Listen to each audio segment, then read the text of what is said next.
The old Apache healer's hands trembled as she held the young chief's son, his unseeing eyes staring into a darkness no child should ever know. For 3 winters, the boy had lived without sight, and for 3 winters, his father had sought every medicine man, every remedy, every prayer the land could offer. But on this scorching afternoon in 1887, as dust devils danced across the Arizona territory, a stranger would arrive who would change everything, and not with ancient magic or tribal wisdom, but with something far more powerful. The simple act of seeing what others had missed. Sarah Brennan wasn't supposed to be there. A Boston-trained nurse with proper credentials and a family name that opened doors in polite society, she should have been tending to the wives of railroad magnates or the children of banking heirs. Instead, she found herself riding a buckboard wagon through Apache territory, her medical bag clutched to her chest. Her reputation in tatters back east. They'd called her reckless when she insisted on treating the Irish immigrants in their cramped tenements. They'd called her worse when she refused to turn away a black freedman bleeding on the hospital steps. So when the mission board offered her a post at a remote outpost serving the Apache people,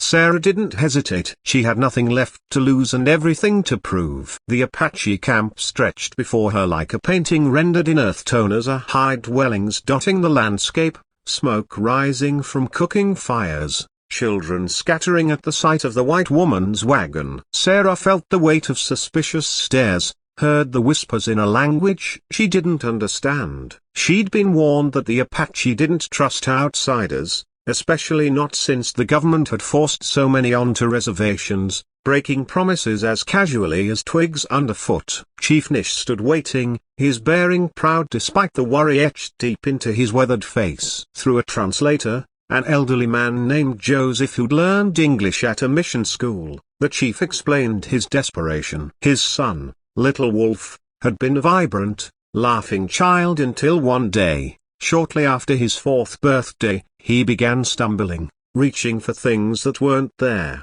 crying that the world was growing dark. Now 7 years old, the boy had been blind for 3 years. Every healer had tried herbs, ceremonies, prayers to the mountain spirits. Nothing had worked. The medicine men say his spirit has left his eyes, Joseph translated, his voice heavy with sorrow. They say nothing can be done. Sarah's heart clenched as she watched Little Wolf sitting alone near his father's dwelling, his small fingers tracing patterns in the dirt, his head tilted as if listening to a world he could no longer see. She'd seen blind children before, but something about the way this child held himself with a slight forward lean of his head, the way he occasionally brought his hands to his face made her medical instincts prickle with question. "May I examine him?"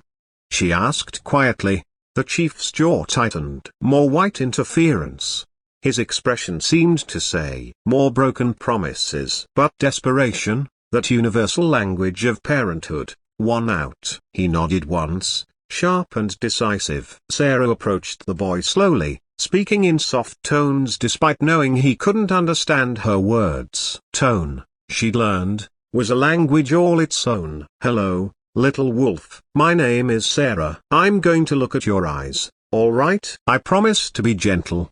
The child didn't flinch as she knelt beside him, didn't pull away when her shadow fell across his face. That alone told her something he couldn't see, even the change in light. She opened her medical bag, pulling out the ophthalmoscope her father had given her upon graduation. The other students had mocked the device, calling it a novelty, but Sarah had studied under Dr. Hermann von Helmholtz's work obsessively, believing that this new tool could reveal what the naked eye could not. As she examined Little Wolf's eyes, her breath caught. The irises were clear, beautiful even a deep brown flecked with amber. But as she peered deeper with her ophthalmoscope, adjusting the mirrors to catch the fading afternoon light, she saw something that made her blood run cold and her pulse quicken with horrified understanding. There, behind each pupil, nestled against the lens of each eye, were tiny, thread-like shapes, parasites, worms. She'd read about this in her medical texts: onchocerciasis,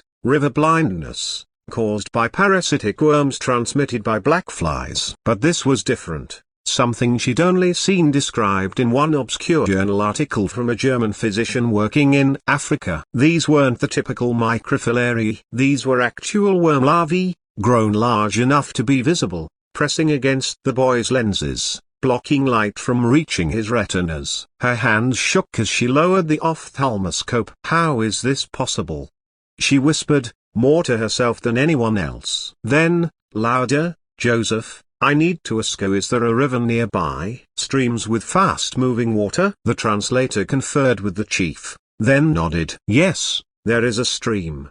The children play there when the weather grows hot." Little Wolf loved that stream. Before he stopped, understanding dawning in his ancient eyes. Before he went blind. Sarah's mind raced. The parasites were still alive, still growing. In her medical bag, she had surgical tools, fine implements meant for delicate work. She had laudanum for pain, carbolic acid for sterilization, steady hands trained in the finest hospital in Boston. What she didn't have was certainty. One wrong move, and she could destroy what little vision might remain. She could make this worse. She could blind this child forever. The responsible thing would be to transport him to a proper hospital, to consult with specialists, to take every precaution. But the nearest real hospital was 3 days' ride, maybe more. And in those 3 days, the parasites would continue growing, continue pressing against delicate tissues, potentially causing irreversible damage. She looked at Little Wolf's face, at the way he held his head with such dignity despite his darkness, and she made her choice. "Chief Naiche," she said, meeting the man's eyes with all the conviction she could muster, "I believe I can help your son. But I need to perform a procedure on his eyes. It's dangerous. I won't lie to you. But if we do nothing, he will never see again." "I'm certain of that," Joseph translated, and Sarah watched emotions war across the chief's face: hope and fear, anger and desperate love. Finally, he spoke, and Joseph's translation was simple. "Can you give him back his sight?" Sarah swallowed hard. "I don't know, but I can remove what's stealing it from him." The chief looked at his son for a long moment, then back at Sarah. In his eyes, she saw something that transcended language, culture, or the bitter history between their peoples. She saw a father's love. "Then do what you must," Joseph translated. "I trust you with my son's spirit." Sarah worked through the night, preparing her instruments by firelight,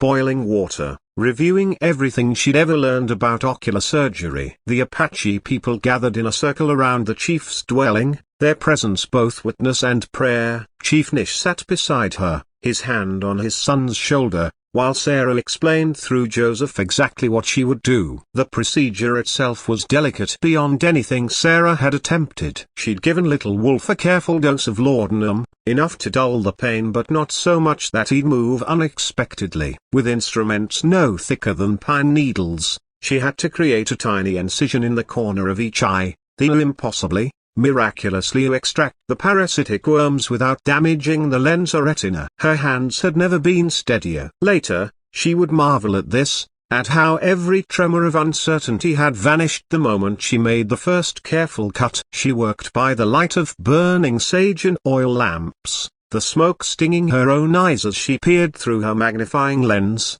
guiding her instruments with microscopic precision. The first worm came out wholly a translucent, writhing thing, no longer than a grain of rice but thick enough to block light. The watching Apache gasped. Sarah didn't pause, didn't celebrate. She moved to the second eye, her focus absolute, her world narrowed to the point of her surgical needle and the delicate tissues she was navigating. When the second parasite emerged, Chief Naiche made a sound Sarah had never heard before, something between a sob and a prayer. She cleaned and closed the tiny incisions, bandaged the boy's eyes with strips of clean cloth soaked in antiseptic, and finally allowed herself to collapse back on her heels, exhausted. "It's done," she whispered. "Now we wait." For 3 days, Little Wolf wore the bandages. For 3 days, Sarah stayed in the Apache camp, changing his dressings, watching for infection, teaching the chief's wife how to apply the healing salve. The Apache people who had watched her with suspicion now brought her food,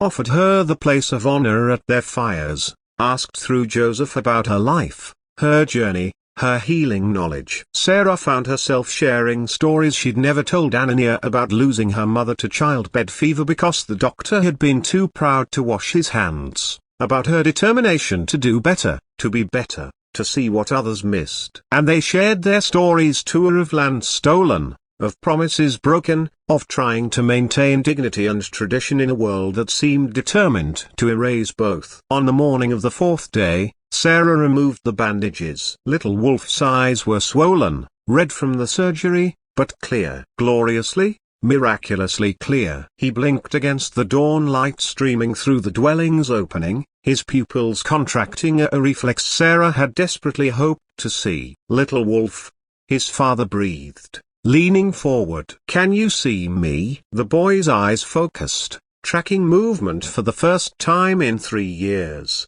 His gaze found his father's face, and his expression transformed from confusion to wonder to pure, incandescent joy. "Father!"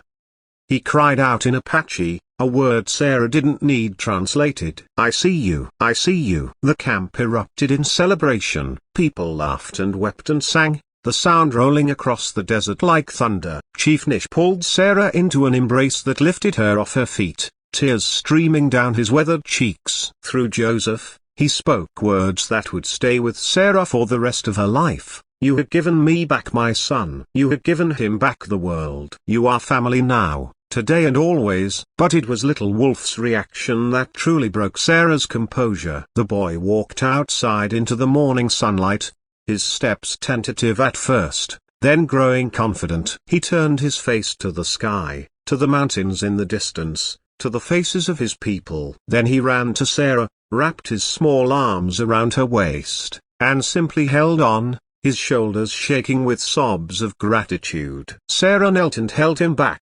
This child she'd risked everything to help, and felt something shift in her own heart. She'd come west running from failure, from a society that couldn't see past its own prejudices. But here, in this moment, holding this child who could see again, she'd found something she'd been searching for without knowing it, a purpose that transcended politics or prejudice, healing that required nothing more and nothing less than seeing people as they truly were. In the weeks that followed, Sarah stayed with the Apache people, treating injuries and illnesses, learning their language and their ways, teaching them what she knew of modern medicine while learning from their deep understanding of healing plants and spiritual wellness. Word spread to other camps, other tribes, of the white healer who had given the chief's son back his sight, who treated everyone with dignity and skill, who asked for nothing but the chance to help. When she finally returned to the mission outpost months later, she was changed. The Boston debutante who'd boarded that wagon had been stripped away,